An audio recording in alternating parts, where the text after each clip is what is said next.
بسم اللہ الرحمن الرحیم۔ السلام علیکم ورحمۃ اللہ وبرکاتہ۔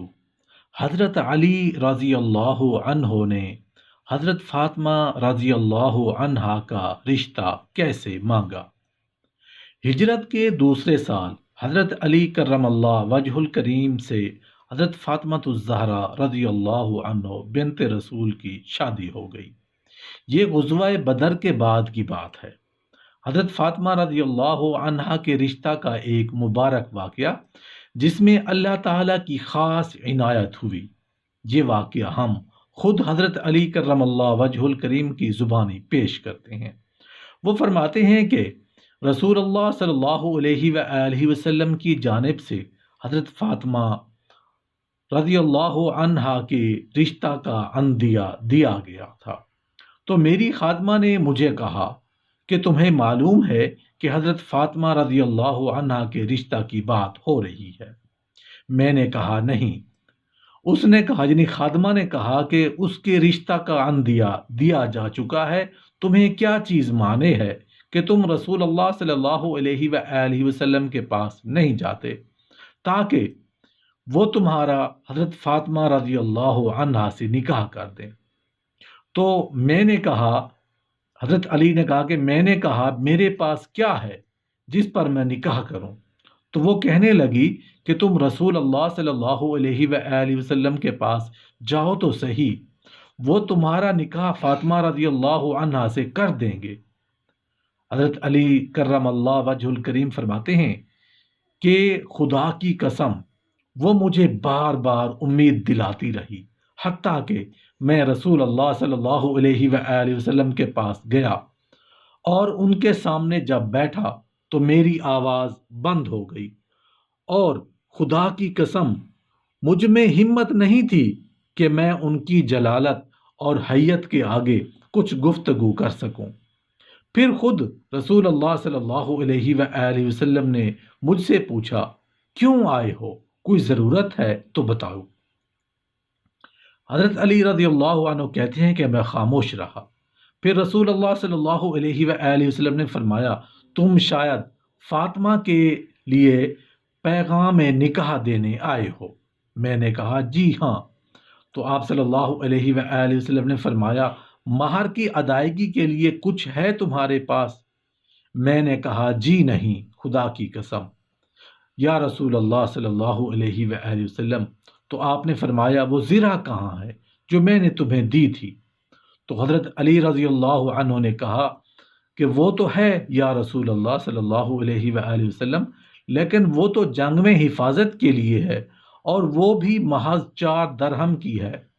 تو رسول اللہ صلی اللہ علیہ وآلہ وسلم نے فرمایا، میں تمہارا اس سے نکاح کرتا ہوں، تم وہ زرہ مہر کے طور پر فاطمہ کو دے دو۔ یہ فاطمہ بنت رسول اللہ صلی اللہ علیہ وآلہ وسلم کا مہر تھا۔ پھر آپ صلی اللہ علیہ وآلہ وسلم اپنی صاحبزادی کے پاس تشریف لائے اور فرمایا کہ علی نے تمہارا تذکرہ کیا ہے، یعنی پیغام نکاح دیا ہے۔ تو حضرت فاطمہ رضی اللہ عنہا خاموش رہیں، تو آپ صلی اللہ علیہ وآلہ وسلم نے ان کا نکاح کر دیا۔ اس وقت حضرت فاطمہ رضی اللہ عنہا کی عمر مبارک 18 برس تھی، اور حضرت علی رضی اللہ عنہ ان سے 4 سال بڑے تھے۔ حضرت فاطمہ الزہرا رضی اللہ عنہا کی رخصتی والی شام آپ صلی اللہ علیہ وآلہ وسلم نے پانی منگوایا، اس سے وضو فرمایا، اور اس پانی سے کچھ پانی حضرت علی کرم اللہ وجہ الکریم پر چھڑکا اور دعا فرمائی، اے اللہ ان دونوں کو برکت عطا فرما اور ان کی نسل میں بھی برکت ڈال۔ صحابہ کرام اور بنو عبد المطلب نے اس مبارک موقع پر بہت اچھا انتظام کیا، اور حضرت حمزہ بن عبد المطلب نے اونٹ ذبح کیے اور لوگوں کی دعوت کی، اور حضرت فاطمہ رضی اللہ عنہا اپنے سسرال منتقل ہو گئی۔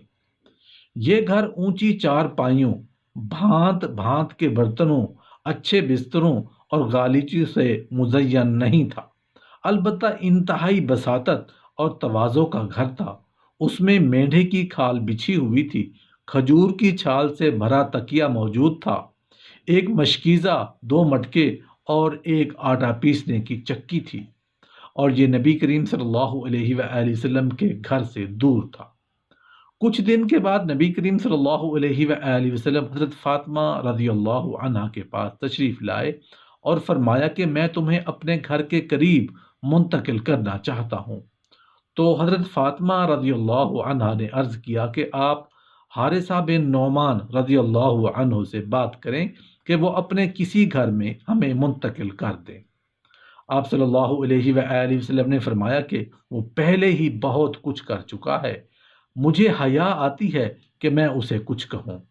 جب یہ بات حضرت حارثہ رضی اللہ عنہ کو معلوم ہوئی تو وہ دوڑے ہوئے آپ کے پاس آئے اور عرض کیا، یا رسول اللہ صلی اللہ علیہ وآلہ وسلم، میں نے سنا ہے آپ فاطمہ رضی اللہ عنہا کو اپنے گھر کے قریب لانا چاہتے ہیں۔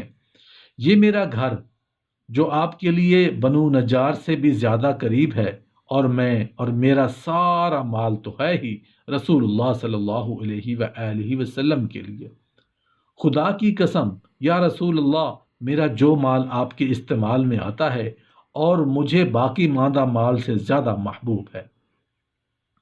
تو نبی کریم صلی اللہ علیہ وآلہ وسلم نے فرمایا، تم نے سچ کہا، اللہ تعالیٰ تمہیں برکت عطا فرمائے۔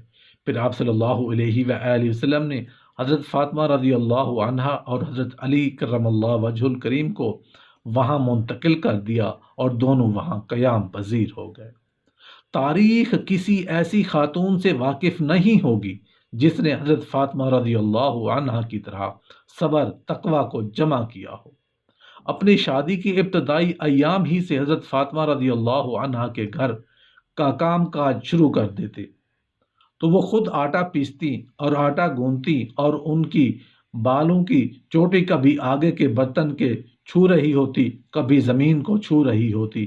پھر وہ روٹیاں بنانے لگ جاتی اور ان کے زاہد منش مجاہد شوہر میں کوئی خادم جو گھر کے کام میں مدد دے سکے خریدنے اور رکھنے کی استطاعت نہیں تھی، بلکہ انہوں نے تو اپنی والدہ فاطمہ بنت اسد کو کہہ دیا تھا کہ میں فاطمہ بنت رسول صلی اللہ علیہ وآلہ وسلم کے لیے گھر کے باہر کے کاموں کی کفایت کروں گا اور آپ کے لیے فاطمہ گھر کے کام کاج کو کافی ہو جائے گی۔